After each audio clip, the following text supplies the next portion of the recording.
헬로우 월 안녕하세요 여러분, 빵입니다. 오늘은 브레스트 캔서, 그러니까는 유방암에 대한 데이터셋이 있는데 굉장히 유명한 데이터셋이에요. 머신러닝의 기초로 자주 쓰이는 유명한 데이터셋이죠. 그 데이터셋을 가지고 머신러닝의 기초 코딩에 대해서 알아볼 거예요. 머신러닝의 이론보다는 코드를 어떻게 구현할 수 있는지를 집중적으로 볼 거고요. 일단은 이 데이터셋은 48KB 밖에 안 되니까 편안하게 받아주시면 됩니다. 그래서 이게 우선은 디스크립션에 보면은 어떤 데이터가 있냐라고 이제 알아봐야 되죠. 디지털화되는 이미지로 이 피처가 계산이 되었고, 셀 핵, 그러니까 세포 핵에 저거 하고요. 그 다음에 중요한 거는 이제 ID 넘버가 있고 다이그노시스가 있는데, 멜리그넌트가 악성이고 비나인이 양성이에요.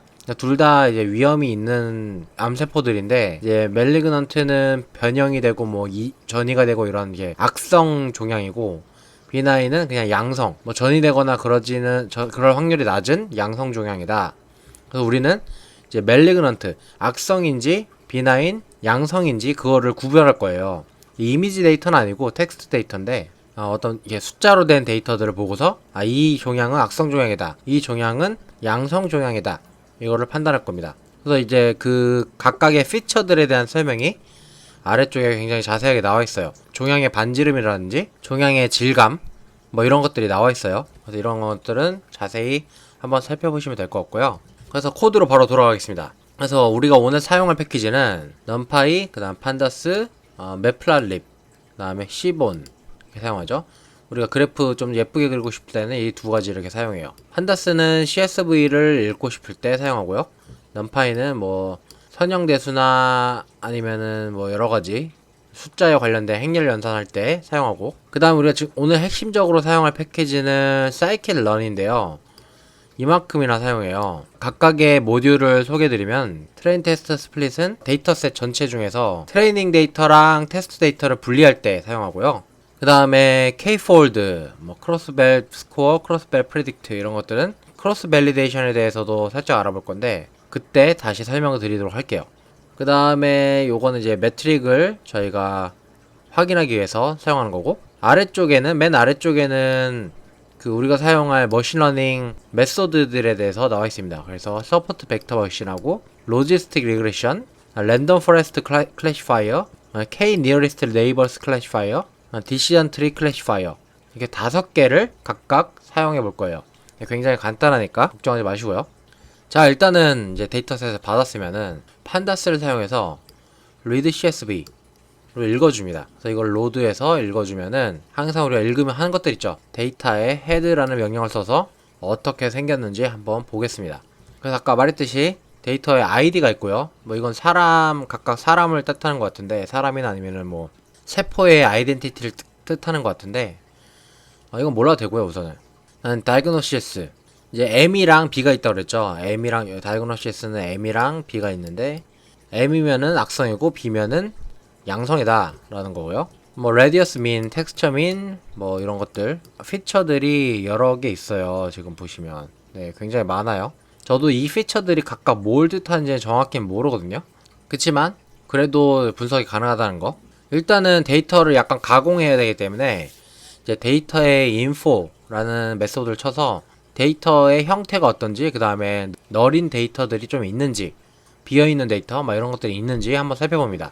보면은 인덱스는 569개, 그러니까 569개의 데이터가 있다는 거고, 칼럼은 33개 칼럼, 전부 다 569개 중에 569개가 비어있지 않다, 널이 아니다 라고 하는데, 맨 아래쪽에 보시면은 이제 unnamed가 논널이 0이에요. 그러니까는 널이 아닌 게 0이라는 거는 전부 다 널이라는 얘기죠. 그래서 이 칼럼을 제외해줘야 돼요.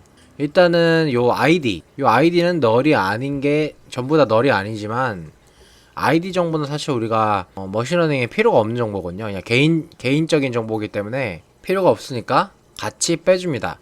데이터를 정지하는 과정에서 이 데이터에서 드랍을 하는데, 아이디랑 unnamed 32 요거를 드랍해줘요.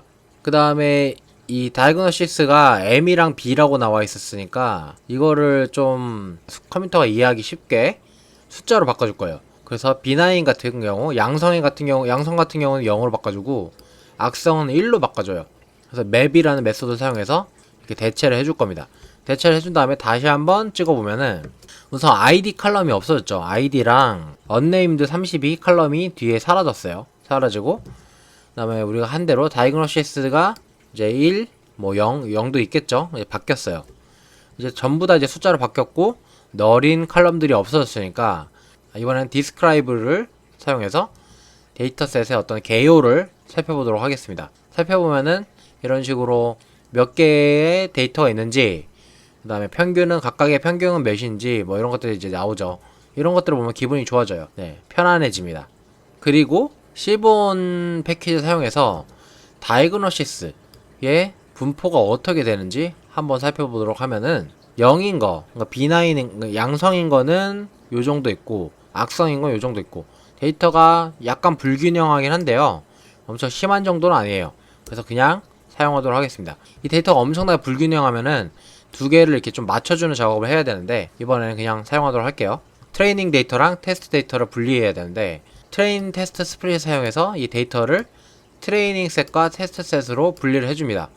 근데 테스트 셋은 0.2, 테스트 사이즈가 0.2라는 거는 트레이닝 셋을 0.8, 그러니까 80% 쓰겠다는 거고 테스트 셋을 0.2, 20% 쓰겠다는 거죠. 그러니까 우리가 지금 종양의 크기나 그 다음 텍스처 이런 것들을 가지고 다이고노시스, 양성 음성을 구분하는 작업을 하는 건데 X트레인에는 다이고노시스가 없어야 되겠죠.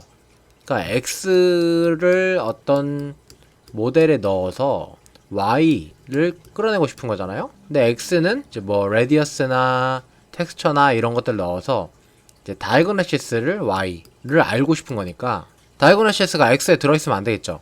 다이고노시스는 Y에만 있어야 되고 다이고노시스가 아닌 것들이 X에 들어있어야겠죠. 다이고노시스를 드랍해주고 Y 트레인에는 다이고노시스만 넣어주고, 그래서 트레이닝 데이터셋도 이런 식으로 만들어주고 테스트 데이터셋도 이런 식으로 만들어주고 해가지고 트레이닝 데이터셋과 테스트 데이터셋이 몇 개씩 있는지 한번 그것의 랭스를 찍어보면요, 예, 455개의 데이터를 우리는 학습시켜서 114개의 데이터로 검증할 거예요. 이 모델이 얼마나 잘 되는지. 그래서 첫 번째로 가장 간단한 서포트 벡터 머신 메소드를 사용해서 한번 볼 거예요. 얼마나 정확도가 나오는지. 그래서 쓰는 방법은 굉장히 간단한데요. 서포트 벡터 머신의 모듈에서 SVC, 서포트 벡터 머신 클래시파이어죠.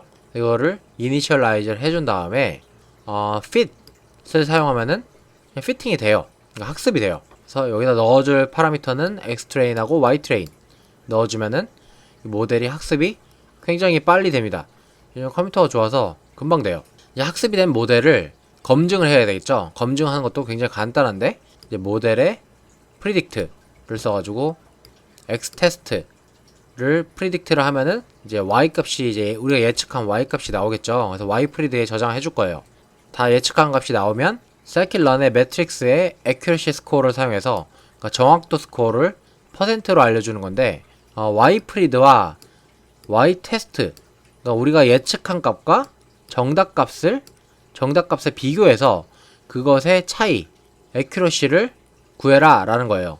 구해서 이렇게 프린트를 한번 해봤습니다. 우리 서포트 벡터 머신의 정확도는 91.23%가 나온다 라는 거죠. 이 말은 즉슨 어떤 데이터를 보고 이 종양이 악성인지 양성인지 구분할 수 있는 능력이, 그러니까 정확도가 91.23%가 된다는 겁니다. 생각보다 굉장히 높아요. 어떤 스킬들을 써서 정확도를 더 높게 만들어 볼 거예요. 네, 우리가 서포트 벡터 머신을 한번 해봤으니까 이번에는 다른 메소드를 또 해볼 거예요. 디시전 트리 클래시파이어인데 이거 똑같아요. 이니셜라이즈 하는 것만 다르고 피팅하고 프리딕트하고 정확도를 보는 부분 다 똑같습니다. 그래서 이니셜라이즈 할 때만 디시전 트리 클래시파이어라고 해주고 fit을 또 해주고 프리딕트 해줘서 y 프리드를 구한 다음에 accuracy 스코어를 또 호출해서 accuracy 보는 거 완전히 똑같죠. 네, 이렇게 보면은 똑같아요. 서포트 벡터 머신하고 코드가 똑같습니다. 이 부분만 다르죠. 이 부분 또 보면은 정확도로 보면은 87.72%, 좀 약간 낮았어요. 보면 디시전 트리 클래시파이어가 이 데이터셋에서는 적합하지 않다라는 거죠. 그 다음 우리가 이제 k nearest neighbor 클래시파이어도 또 써볼 거예요. 이것도 똑같아요. 이니셜라이즈만 이렇게 k neighbors 클래시파이어로 해주고 fit하고 predict하고 accuracy 스코어하고 그러면 92.98%가 나오고요. 그 다음에 로지스틱 리그레션, 이것도 똑같습니다. 이렇게 이니셜라이즈 해주고, 여기 이제 파라미터들은 여러분이 바꿔가면서 가장 높은 정확도를 내는 파라미터로 설정하시면 될 것 같고요. fit하고 fit, predict, accuracy score 이런 과정을 반복해 주시면은 굉장히 쉽게 할 수 있어요. 이거는 94.74%, 꽤 높게 나왔어요. 이것도 94%까지 올라갔어요 지금. 그 다음 마지막으로 random forest classifier를 쓸 거예요. 이것도 똑같아요. random forest classifier라고 이니셜라이즈만 해주고 나머지는 다 똑같이 해주면 됩니다. 굉장히 쉽죠? 그래서 여기 파라미터도 뭐 에스티메이터 몇 개 쓸 것인지 이제 여러분이 설정해주고, fit하고 predict하고 accuracy score 하면은 랜덤 포레스트는 95.61%가 나왔네요. 지금까지는 랜덤 포레스트 클래시파이어가 굉장히 높아요. 자, 일단 여기까지 해가지고 기본적인 머신러닝 메소드들을 이제 사용하는 방법에 대해서 알아봤고, 이번에는 좀 부가적인 요소들, 각각 피처의 중요도들을 뽑는다든가 크로스 밸리에이션을 한다든가 더 편하게 이제 사용하는 방법들에 대해서 알아볼 거예요. 지금 우리가 피처들을 굉장히 많이 사용하고 있는데 어떤 피처가 중요한 피처들이냐라고 하는 건데, 이제 랜덤 포레스트 클래시파이어라는 모델을 만든 다음에 한번 트레이닝을 시키면은 얘가 알아서 피처의 어떤 중요도들을 계산해 주는데, 그것을 한번 보면은 이제 랜덤 포레스트 클래시파이어의 피처 임포턴스라는 변수를 가져오면은 여기에 인덱스로 이렇게 저장이 돼 있어요. 뭐 2, 5, 10 이런 식으로 점점점 이제 인덱스들이 저장이 돼 있는데, 이 인덱스랑 엑스트레인의 칼럼하고 매칭 시켜가지고 판다스의 시리즈를 사용해서 정리를 한번 해볼 거예요. 어떤 순서로 정리하냐라고 하면은 내림차순으로 정리할 겁니다. 네, sort values를 써가지고 내림차순으로 정리해라. ascending은 false죠. ascending을 true로 하면은 오름차순으로 정리할 거고, 정리를 하면 이런 식으로 나와요. 우리가 데이터로 갖고 있었던 피처들이 이렇게 쫙 나오고, 그거에 대한 중요도들이 내림차순으로 나와 있습니다. 그래서 이쪽이 위로 갈수록 굉장히 중요한 피처들이라는 거죠. 예측할 때 굉장히 영향을 많이 미쳤던 요소들이에요. perimeter worst, radius worst 이런 것들이 중요한 요소로 작용했다 라고 해서, 우리는 그러면은 상위 5개의 중요도를 가지는 피처들만 가지고 다시 한번 학습을 해볼 거예요. 그래서 요 5개만 가지고 다시 한번 모델을 작성해 보도록 하겠습니다. 우리가 뽑은 피처에서 상위 5개만 뽑아서 탑5 피처스에다가 저장해 줄게요. 탑5 피처스를 프린트 해보면은 뭐 이런 것들이 나오겠죠. 이런 것들이 다 나왔습니다. 그래서 탑5 피처를 가지고 다시 한번 서포트 벡터 머신을 돌려볼 거예요. 돌려보니까 아까랑 똑같이 돌렸죠. 정확도가 93.81%가 나왔어요. 아까 몇 프로 나왔죠? 아까 전부 다 그냥 돌렸을 때는 91.23%가 나왔는데, 상위 5개의 데이터만 가지고 돌렸을 때는 93.81%로 정확도가 약간 상승을 했어요. 왜 그랬을까요? 아마도 하위에 있는 피처들이 좀 이렇게 혼란스러운 모델에 혼란을 주지 않았을까라고 생각이 되는데, 여러분들의 의견을 댓글에 남겨주시면은 저도 그걸 가지고 공부해 보도록 할게요. 그래서 탑5 피처를 우선 뽑았고요. 그 다음에 알아볼 것은 이제 크로스 밸리데이션인데, 크로스 밸리데이션이 무엇이냐라는 거 하는 거죠. 크로스 밸리데이션 같은 경우는 구글에 크로스 밸리데이션이라고 이렇게 치면은 이미지들이 많이 나와요. 근데 가장 많이 쓰이는 이미지가 막 이런 이미지들일 거예요. 네, K-fold 크로스 밸리데이션에 대한 내용입니다.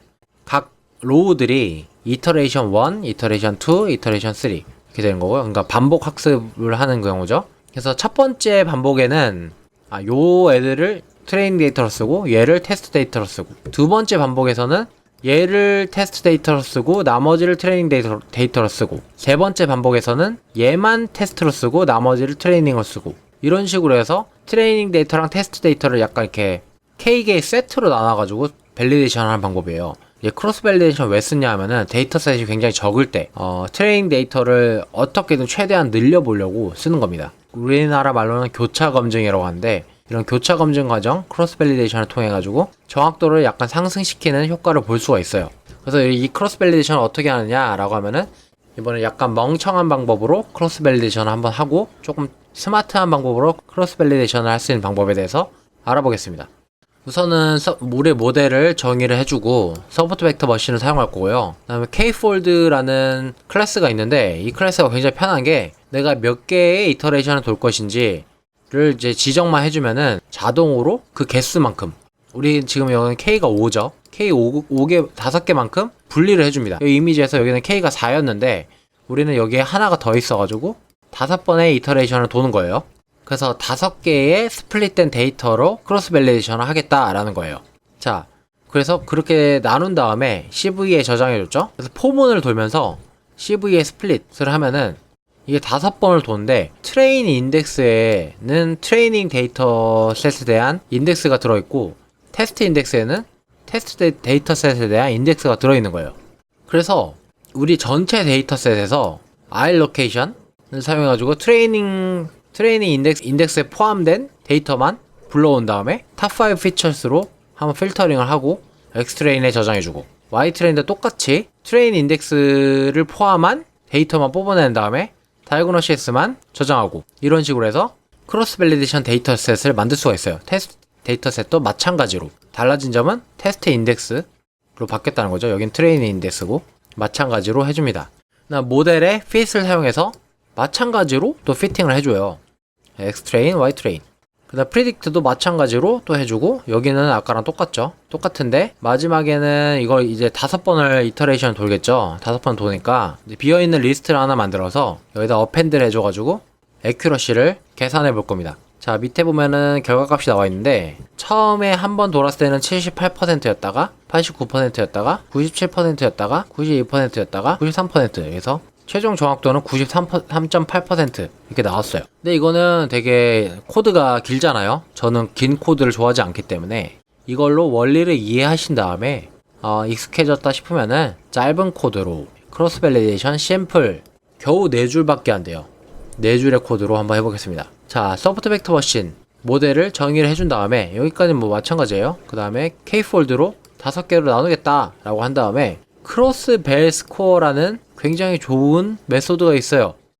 그래서 이 크로스 벨 스코어에서 이제 모델을 넣어주고요. 우리 모델 넣어주고, 데이터를 이렇게 넣어주고, 요건 X 데이터고 요건 Y 데이터죠. 데이터를 이렇게 넣어주고, 아까 정의했던 K폴드를 이렇게 정의해주면은 끝납니다. 그러면 바로 이 크로스 밸리데이션 스코어, 애큐러시가 나와요. 그래서 이 애큐러시를 찍어보면은 아까랑 동일하게 애큐러시가 나오는 것을 볼 수가 있죠. 얼마나 간단합니까? 너무 패키지를 잘 만들어 놨어요. 그래서 이렇게 간단한 방법으로 크로스 밸리데이션을 할 수 있다라는 것을 알려드리고 싶어서 이렇게 영상을 만들게 됐습니다. 그래서 우리가 위에서 테스트했던 모델들을 전부 다, 그래서 소프트 벡터 머신도 있고, 디시전 트리도 있고, 그러니까 KNN도 있고, 로지스틱 리그레션도 있고, 랜덤 포레스트 클래시파이어도 있고, 그래서 전부 다 해서 크로스 밸리데이션을 다 해볼 거예요. 그래서 모델을 이제 이터레이션을 다 돌면서 하나씩 크로스 밸 스코어를 하고 프린트를 하고 라고 하면은 이 모델을 14줄의 코드로 다 검증을 할 수가 있어요. 검증을 하면은 아래쪽에 결과값이 나오죠. 이런 식으로 각각의 모델은 몇 퍼센트의 스코어를 가지고 있다. 굉장히 편하죠. 네, 너무 좋아요. 그 다음에는 약간 이제 또 추가적인 기술인데요. 요 사이클런의 프리프로세싱에 보시면은 민맥스 스케일러가 있어요. 우리가 딥러닝 할 때는 굉장히 많이 썼던 기술인데, 이 스케일러를, 민맥스 스케일러를 0에서 1까지, 피처 레인지를 0에서 1까지로 해주면은 모든 데이터셋이 0에서 1까지의 0보다 크고 1보다 작은 숫자로 스케일링이 돼요. 그래서 fit 트랜스폼을 써가지고 이 데이터들을 0에서 1까지의 값을 갖는 데이터들로 변경해서 스케일드 데이터에 넣을 거예요. 그래서 이렇게 스케일드 데이터에 저장을 해준 다음에 똑같이 모델을 테스트 해봅니다. 학습을 시키는 결과를 한번 보면은 이런 식으로 나와요. 근데 뭐 그게 엄청 많이 달라지진 않은데, 보시면은 아까 위에 결과값이랑 한번 비교해 보면은 이걸 한번 복사해서 위에 거는 노멀라이제이션 하지 않은 결과고 아래 건 노멀라이제이션 한 결과, 보시면은 전체적으로 정확도가 상승한 걸 볼 수 있어요. 이거는 노멀라이제이션 안 한 거, 이건 노멀라이제이션 한 거, 전체적으로 정확도가 소폭 상승했으면 알 수 있습니다. 그래서 노멀라이제이션을 봐서 이득을 보실 가능성이 높다는 거죠. 오늘은 여기까지 해가지고 머신러닝의 기초 코딩에 대해서 알아봤고요. 굉장히 짧은 코드로 여러가지 기능들을 구현할 수 있다는 거에 대해서 알아봤습니다. 오늘 영상에서는 뭐 기본적인 머신러닝 메소드들을 쓰는 방법, 중요한 피처들을 뽑는 방법, 크로스 밸리데이션 하는 방법, 노멀라이제이션, 데이터 노멀라이제이션 하는 방법을 알아봤어요. 뭐 요즘에 딥러닝이 대세긴 하지만 이런 간단한 머신러닝 방법을 이용해서도 높은 정확도의 모델을 만들 수 있다는 거를 알아봤고, 물론 암을 진단하는 거에 있어서 뭐 기계에만 맡긴다는 거는 조금 어불성설이지만 이 기술을 사용해서 의사 선생님들의 수고를 덜어주고 그다음 뭐 조언을 할 수 있는 이제 조언자로서의 역할은 충분히 할 수 있을 것 같다는 생각이 들어요. 네, 오늘 영상은 여기까지고 구독과 좋아요 꼭 부탁드립니다. 다음엔 더 신기하고 재밌는 프로젝트로 만나뵙도록 할게요. 안녕.